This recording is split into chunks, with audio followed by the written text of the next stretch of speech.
everybody, it's Ryan here, your personal trainer here online, talking about knee pain, knee problem, and more specifically quadricep tendonitis. I have a pretty good amount of experience with quadricep tendonitis, specifically with me, and that case would be my own self-diagnosis. So keep in mind that a lot of my ideas are based on my experience and might not necessarily apply to you, but take them as a grain of salt and maybe consider some of the ideas I share that maybe help you in your own journey towards becoming stronger with your squat, benches, and deadlifts, and also trying to solve knee pain. So quadricep tendonitis is characterized as inflammation of a tendon or inflammation of an area. In this case, the itis, tendonitis, that's why it's called tendonitis, in the tendon. This is my quadricep. Roll up my leg here and you can see my quad. So you can see my medialis, lateralis, got some good muscle mass there. And you can see that there is the patella, and these muscles, the quadricep, the four muscles, the medialis, lateralis, rectus femoris, and intermedius, all come together to form this common tendon called the quadricep tendon, and attaches to the top of the patella.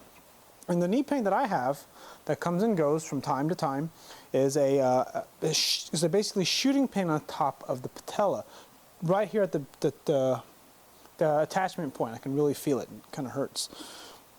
So when I squat, what will happen is I'll squat down, and then I'll come up, I'll squat down, and when I come up, what will happen is I'll get a little shock. I'm not feeling anything right now, but it's very common that I'll get pain there when I squat, when I do some squats. Typically, if I have 135, not really 130, but like 185 pounds or more.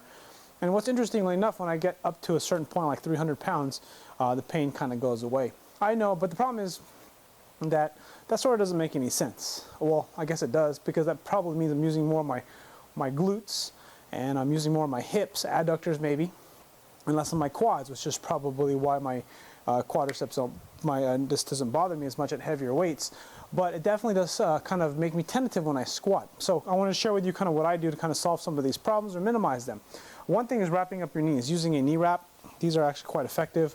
Now, I don't use them in the way that, I don't know, depends on what audience you are, whether you're a powerlifter or you're just trying to solve your own problems with the joints, is that people who use knee wraps when they do powerlifting typically wrap them pretty much freaking tight. So tight, you lose circulation within just a few seconds, or your circulation drops considerably. I don't wrap my knees very tight.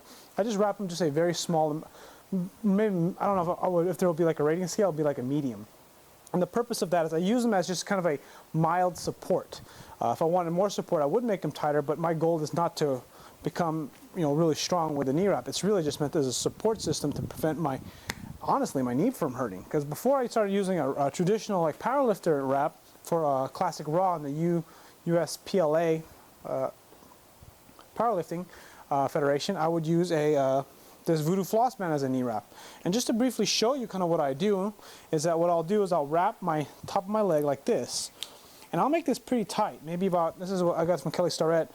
This is a mobility wad band. I will just make it pretty tight, about 70%. So like this is 100%, and I'll pull back a little bit and then wrap. So again, it's 100%, but 70%, then wrap. And what I'll do is I'll just keep wrapping. So I'll wrap a little higher up. And what I'm doing is I'm basically cutting circulation. A little bit different than doing this. This is actually meant as support. And what I'll do is I'll squat with it. If you've seen some of my squat videos, I use it with my squats as two reasons. One is support, and what I've noticed is that when I really make this tight and I really wrap this up, there's no knee pain. So for whatever reason, what I think happens is that it compresses the muscle, right, the muscle tissue, and makes it so there's more support around the knee, or the muscles around the quadricep and the hamstring insertions right here are able to fire better. And then when I squat, it makes it so that that tendon doesn't take so much stress, because a big part of the reason, from my understanding, is that the tendon essentially gets too much tension on it. Like, because you just imagine a piece of cable, right? And we'll use this analogy as a muscle, and certain points of the cable get more stress than the others. Some people will argue and they will say like, oh well, if you pull on one, it pulls on everything. Well, again, this is all experiential based information. This is not like necessarily a scientific study. Understand that I know that when I wear a wrap or I wrap my knees, even if it's just a little bit, the pain basically goes away. And when I take it off, it hurts. And then interestingly enough, when I squat and it starts to hurt, I wrap it up, squat with the wraps, take off the wraps, Squat again, the knee is the knee pain, the quadricep tendonitis is completely gone. Why does it go away? I have no idea, to be totally honest. I just know that it works. It works for me. And you can do a lot of different things. So the whole purpose of the voodoo floss band actually is really to restrict blood flow. So that way when you take it off, you can kind of see like how it's like red there, and everything's kind of dissipating now. Is that it makes kind of sort of like a pump.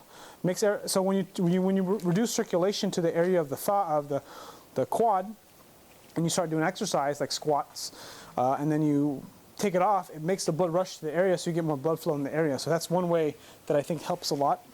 Again, that's why there's a reason why Kelly Starrett calls these the voodoo floss bands. They're voodoo. So it's kind of funny how it works out that way. But again, there's like lots of different things out there. And I know that for me, that's sort of what works. Sometimes I'll use this. And this is kind of like what's interesting, because I remember what Jason Blaha is saying, that using knee wraps is dangerous for the kneecap because it presses on the kneecap and can actually cause more pain. And if you use it to like completely wrap your legs so tight that you can barely move it and it hurts, well then I can see that being dangerous over time and really bad for the knee. But if you use it as kind of a mild support, I really think it can help the knee. Because one thing I also learned, again, not necessarily scientific, is that we sell these knee wraps, or this knee sleeve we sell at the gym. It's like 90 bucks. It's through not Bayer, but I forgot the name of the brand. But I'll leave a link in the description as soon as I put this video together. Is that what it does? It's sort of like the Rehab knee sleeves that we use in powerlifting or Olympic lifting, very popular amongst CrossFitters. Is that when you wear them, this particular knee sleeve I'm talking about, or knee support, is meant to give you just the right amount of pressure to kind of activate the tissue around it, so that think about it as like wearing a belt, but not wearing it tight. And that's kind of what it's designed to do. And what this knee sleeve does, it kind of increases proprioception. And I think when I wear one of these voodoo floss band or knee wraps, and again, not super tight, just mild support, I think that what happens is it allows the muscle to basically just become more aware of itself. And interestingly enough, it does. And I think that's another reason why people feel like they get a performance boost when they do when they wear compression pants, because it kind of helps improve proprioception. Now, how much does it help? I don't know how much. It might not help a lot, but I think it might get people warmed up much faster, because kind of you have a sort of a signal to the brain when something's being pressed. Like, just imagine, like, think about this. I'm sitting here, right, talking about the human body, and I want you're watching this video, and just think about your left calf, right, and think about the bottom of your left calf. Can you feel that muscle? Can you feel that? Can you feel your leg? Can you think about that, the area in your calf? Now, I'm thinking about this area right here. It doesn't really matter where it is, but the whole idea is that because you thought about it, you put some effort into it, there's support there, or I don't know I guess there's proprioception there. I don't know what you would call it. But imagine if you had something wrapped around there. There's going to be almost like a faster signal that's going to that area because you have something wrapped around it. Again, I find that this stuff works for me. I don't know if it's necessarily going to work for you. You don't have to believe in it. It's kind of like meditation. I hear so many good things about meditation, how beneficial it is, but I mean, some people think it's just voodoo magic and it's just BS. But again, to her own, whatever you want to call it. You can have your own, however you want to believe, but I'm just sharing my ideas of kind of what works for me, and I found that this is how I use it. Not wrapping super tight so that it causes issues in the knee, but more so in a sense that it creates better proprioception. And I think that's one of the reasons why my wrapping technique, or the way I use the wraps, help. And when I say wrapping technique, it just means I'm just wrapping it enough to give some mild support, not so tight like a powerlifter where I'm trying to get the most out of the wraps, which is not what I use them for. And then again, for the voodoo floss band is a way to kind of help improve warm-up and blood flow to areas that have irritation on occasion. Anyways, thanks for watching my video. Hope you enjoyed it. Leave a comment below if you have any questions and any comments. Thanks for watching.